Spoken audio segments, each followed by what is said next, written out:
तुम्ही पाहत आहात MCN न्यूज मराठी। माळी महासंघ विधी आघाडीचे राज्य उपाध्यक्ष ॲडव्होकेट बाळासाहेब खिरोडकर यांचा वाढदिवस मोठ्या उत्साहात साजरा करण्यात आला। या वाढदिवसानिमित्त माळी महासंघातील विविध आघाड्यांचे पदाधिकारी मोठ्या संख्येने उपस्थित राहून त्यांनी ॲडव्होकेट खिरोडकरांना मनःपूर्वक शुभेच्छा दिल्या। या कार्यक्रमाला वैद्यकीय आघाडीचे राज्य उपाध्यक्ष डॉक्टर सतीश शिरेकर, माळी महासंघाचे जिल्हाध्यक्ष गजानन वानखडे, जिल्हा कार्याध्यक्ष समाधान बगाडे, सहकार नेते प्रकाश सेठ ढोकणे, शिक्षक आघाडीचे जिल्हाध्यक्ष शरद साताव, किसान सेलचे जिल्हाध्यक्ष सारंगधर गोमासे, तालुका अध्यक्ष सुनील वानखडे, कार्यकारी अध्यक्ष प्रभाकर बंड, तालुका उपाध्यक्ष प्रदीप राऊत, तालुका सरचिटणीस डॉक्टर महादेव साताव, तालुका सहसचिव दिलीप दाते, जळगाव शहर प्रमुख मंगेश इंगळे, योगेश म्हसाळ, युवक तालुका अध्यक्ष प्राध्यापक सतीश धर्माड, अधिकारी आघाडी तालुका अध्यक्ष हरिदास राजनकर, किसान तालुका कार्यकारी अध्यक्ष समाधान खिरोडकर, डॉक्टर वैभव खिरोडकर, रुपेश वानखडे, गणेश गिर्रे, राजू भोंगाडे, भगवान टापरे इत्यादी मान्यवरांची उपस्थिती लाभली। सर्व पदाधिकाऱ्यांनी खिरोडकर यांच्या समाजातील योगदानाचे कौतुक करून त्यांना उज्ज्वल आयुष्य, उत्तम स्वास्थ्य आणि यशस्वी वाटचालीच्या शुभेच्छा दिल्या। MCN न्यूज मराठी करिता दिलीप इंगळे, आसलगाव। प्रत्येक गोष्टीत माझ्यासाठी तर त्यांनी प्रत्येक गोष्टीत अतिशय म्हणजे बिनधोकपणे सहकार्य केलं। कुठेही मी जिथे कुठे आलो त्यांनी अतिशय मनमोकळेपणाने मला समर्थ साथ दिली। हा तर चांगला म्हणजे माझ्यासाठी चांगला आहे। आणि आता आपण सगळे पाहतच आहोत त्यांचे कोणत्याही क्षेत्रात जेव्हा ते सहभाग घेतात तर अतिशय मनापासून ते त्याच्यात सामील होतात। हा त्यांचा एक चांगला स्वभाव म्हणजे गुण म्हणावं असा त्यांचा गुण आहे। त्यांच्या या वाढदिवसाप्रित्यर्थ मी त्यांना दीर्घायुष्य चिंतितो आणि माझे 2 शब्द सांगतो। आम्हाला नऊ बगाडे आमच्या कार्यात सर मला गणित आणि विज्ञान या विषयाला होती। इतकं उत्कृष्ट त्यांचं शिकवणं होतं त्यावेळेस मला अजून आठवतं। आता गणेश आणि आम्ही सर्व एकाच क्लासमध्ये होतो। खूप मस्त ते शिकवत होते, चांगलं मस्त पद्धतीने शिकवत होते। त्यावेळेसच त्यांचं मला वाटते सर तुम्ही रिटायर झाले होते 8वी 9वी ला असताना आम्ही रिटायरमेंट झालो तुम्ही। तो एक विषय झाला म्हणजे तो शिकवायचा। विज्ञान आणि गणित एवढं उत्कृष्टतेने शिकवलं होतं की आजही आम्हाला D.Ed पर्यंत आम्ही गेलो। शिक्षक पात्रता परीक्षा मध्ये पण आम्ही उतरलो तरी सरांचं मॅथ अजून पण आम्हाला चांगल्या पद्धतीनं आलेलं आहे। दुसरा विषय असा की जसं सरांचा आमच्याशी संबंध येत गेला, जसं सरांनी लेआउट टाकलं म्हणजे प्रत्येक क्षेत्रामध्ये सर त्याच्यानंतर गट शिक्षणाधिकारी झाले होते सर। आणि पूर्ण परिसरामध्ये सरांनी शिक्षणाच्या माध्यमातून पातोर्डा असेल किंवा हे सर्व जांभूळ सर्कल असेल या सर्कलमध्ये सरांनी खूप चांगल्या पद्धतीने काम केलं। म्हणजे जे मला दिसते निदर्शनात ते सांगताय मी। त्याच्यानंतरचा विषय असा की सरांनी लेआउट टाकलं, त्या लेआउट मध्ये मी प्लॉट पण घेतला आणि बांधकाम पण केलं। पण तिथेही सरांनी एवढं उत्कृष्ट म्हणजे लेआउटची रचना केली की आधी नाल्या, त्याच्यानंतर त्याला पाण्याची सुविधा उपलब्ध करून दिली, त्यानंतर लाईट वगैरे सगळं म्हणजे आतापर्यंतचा हायटेक आमचं जे लेआउट आहे ते सरांनी करून दिलेलं आहे। कोणीही आसलगावमध्ये तिकडच्या एरियामध्ये आला तर तो नाव काढतो की वा रे वा खिरोडकर लेआउट। लेआउटचं नावच आहे खिरोडकर लेआउट म्हणून। आणि तो एक विषय झाला। म्हणून सरांनी सांगायचं म्हटलं म्हणजे सर प्रत्येक क्षेत्र आणि आता एक विषय संघटनाचा जो तुम्ही सर बोलले की खरंच माळी समाज असो, कुणबी समाज होता, कुणबी समाजाची काही इथं मुलं बसलेली आहेत। आणि तुम्ही पाटील समाजाचा विषय सांगायला खरंच आणि मुस्लिम समाज या 2 समाजामध्ये जेवढी एकता आहे, जेवढं संघटन आहे तेवढा खरंच आपल्या या 2 समाजामध्ये नाहीये। कुणबी समाजामध्ये पण आणि माळी समाजामध्ये विखुरलेले आहे। प्रत्येक क्षेत्रामध्ये विखुरणे आपापल्या याच्यात बिझी आहे, त्यामुळे आपण संघटन करू शकून नाही राहिलो। पण त्याचा आपल्यामध्येच आपण कुठेतरी त्यामुळे कमी पडून नाही ना चौकात आपलं काय कोण आहे म्हणतो चला मारली की पुढे चालला जातो। त्यामुळे सरांनी ह्या वयात म्हणजे 68व्या वर्षी याच्या संघटन करणं गरजेचं आहे हा मुद्दा लक्षात घेऊन ते यामध्ये उतरले। आणि या वर्षी सुद्धा माळी महासंघाचं त्यांच्याकडे उपाध्यक्ष पद आहे। मी वाचलं आता अध्यक्षपद आहे जिल्ह्याचं म्हणजे खरंच आमच्यासारख्या तरुण मुलांना आता ह्याच्यामधून काहीतरी शिकायला हे पण या वयात पाहिल्यामुळे मिळालं।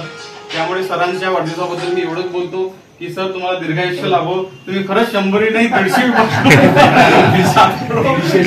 आणि एवढंच माझी बोलणी माझ्या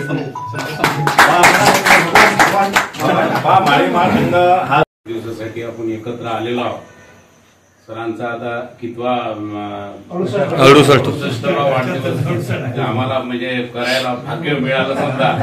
तर सरांचं मॅक्झिमम जे आयुष्य आहे ते माझ्या गावामध्ये गेलं आणि त्यांचं जे कामकाज आहे ते मी म्हणजे माझी मॅट्रिक झाली आणि ते आले म्हणजे माझ्या लहान भावाचे ते शिक्षक आहेत आणि त्यांचं जर समजा आता काम जर पाहायचं असेल तर जे पातुर्ड्यामध्ये जिल्हा परिषद मध्ये 3 मजली जे बिल्डिंग दिसते आणि त्या बिल्डिंगचं काटेकोरपणे म्हणजे कसं पाहिजे काय पाहिजे आणि ते म्हणजे जसं आता आपले कृष्णराव बांधून घेतात त्याप्रमाणे त्यांनी ते वास्तू पातुर्ड्यातली हे सरांनी बिलकुल रात्रंदिवस मेहनत करून म्हणजे प्रत्येकाशी कॉन्टॅक्ट करून त्या राजू पाटलाशी कॉन्टॅक्ट करून मी ते स्वतः बघितलेलं आहे.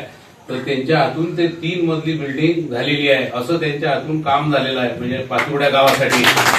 म्हणजे हे मला माझ्या गावामध्ये त्यांनी कार्य केलं म्हणून मला माहिती आहे आणि त्यांना तर किती इंटरेस्ट आहे हे आपण सर्वांना माहितच आहे की आता आपले हे सातव सरांकडे ते रात्री किती वाजता आपण 8-8:30 ते असलगावून एकटे आले. बरं तो एक उदाहरण आहे. प्रत्येक माझा लग्नाचा वाढदिवस झाला त्या दिवशी बिलकुल 10 वाजेपर्यंत ते बिलकुल मिस्टर अँड मिसेस दोघंही जळगावलाच होते. तर त्यांना या वयात बी एवढा म्हणजे इंटरेस्ट आहे. तर याचा आदर्श हे गावातली जे तरुण मंडळी आहे यांनी घ्यावा की म्हणजे ते एवढे जर समजा आता वय असून सुद्धा या सामाजिक कामामध्ये अग्रेसर असतात आणि त्यांनी सांगितलं की आम्ही या गावामध्ये एक संघटना माळी महासंघाची म्हणजे युवक संघटना म्हणजे द्यावी. मागे मी सभेमध्ये बोललो होतो की या माध्यमातून आपल्याला म्हणजे निरनिराळे सामाजिक आहे राजकीय आहेत हे कार्यक्रम राबवता येतील. जर आपल्यासोबत हे युवक आहेत तर आपण काही करू शकतो. म्हणजे कसं की माळी महासंघाला एक चळवळ असणं महत्वाची आहे. आपण हे कार्यक्रम तर घेतो या निमित्तानं आपली एक चळवळ निर्माण झाली पाहिजे. जशी आता सामूहिक विवाहाची चळवळ होती मी मागे बोललो होतो सामूहिक विवाहाची चळवळ होती त्याच्यामुळे माळी समाजाचं जे काही स्पिरिट होतं जसं ते स्पिरिट कायम होतं. 1984-85 मध्ये सामूहिक विवाह झाले. खिरोडकर साहेब होते भाऊसाहेब होते. तर हे लोक सुरुवातीला 15-20 वर्ष प्रत्येक गावामध्ये सामूहिक विवाह घेत होते. आतलगावला खिरड्याला वकाना रुदाना माझ्या पातुर्ड्यामध्ये 2 वेळ झाले. तर त्या निमित्तानं काय होतं हे जवान पोरं जे एकत्र येऊन किंवा आपल्या गावाचं नाव गेलं नाही पाहिजे. त्यामुळे जे ती व्यवस्था आपल्याला करावं लागते ती व्यवस्था आपण केली पाहिजे आणि त्यातून काय होते की एक स्पिरिट तयार होते. जसं आता मराठा महासंघ आहे. आज एवढे मोठे आंदोलन झाले एवढे मोठे मोर्चे झाले याच माध्यमातून झाले. कारण की या माध्यमातून आपल्याला स्पिरिट तयार करावं लागते की समाजाबद्दल म्हणजे काहीतरी एक स्पिरिट असलं पाहिजे. जसं आता पाटील लोकांमध्ये किती स्पिरिट असते एक उतरला म्हणजे ते 100 लोक उतरतात. आता आमच्या आजूबाजूला समजा आता सरांना माहिती आहे पातुर्ड्या गावामध्ये आजूबाजूला म्हणजे जे 22 खेळ आहेत त्याच्यामध्ये सर्व पाटील समाज राहते.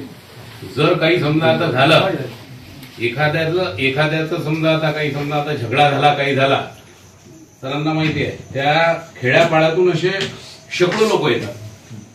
त्याची चूक असो की नसो त्याच्या मागे उभं राहतात. इथं आपण हे या तरुणांना मला सांगणार की म्हणजे असं स्पिरिट आपल्यामध्ये असलं पाहिजे. कुठे बी आता तुम्ही पहा दुर्गा चौकामध्ये थोडासा धक्का लागला एखाद्या मुसलमानाचा समजा किंवा धक्का लागला तर ते 100 पोरं तयार होतात तिथं. आणि याच्यासाठी म्हणजे हे युवक वर्ग जर याच्यामध्ये आली याच्या लग्नामधलीच गोष्ट समजा आता किती मोठं म्हणजे माजून झालं होतं म्हणजे म्हणजे काही लोकांवर केसेस झाल्या होत्या.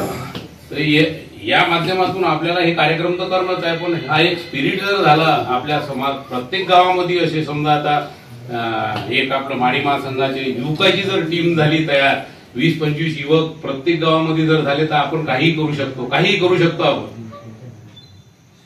एक काळी कोणी मिळू शकते पण 25 काळ्या मिळू शकत नाही कोणी. त्यांचा म्हणण्याचा उद्देश की प्रत्येक समाजाचा आदर्श घ्यावा आपण चालावं त्या विषय. प्रत्येक समाजाचा आदर्श म्हणजे आपल्याला त्याच्यामध्ये स्पिरिट घेणं आहे म्हणजे या माळी महासंघाच्या माध्यमातून. तर अशा पद्धतीनं म्हणजे हे आपण हे वाढदिवस हे जे करतो या निमित्तानं म्हणजे एक संघटन तयार झालं पाहिजे माडी महासंघाचं, असं माझं म्हणणं आहे. सरांना दीर्घायुष्य लाभो, 100 वर्ष ते त्यांना आयुष्य लाभो अशी मी ईश्वर चरणी प्रार्थना करतो. माझे 2 शब्द संपवतो.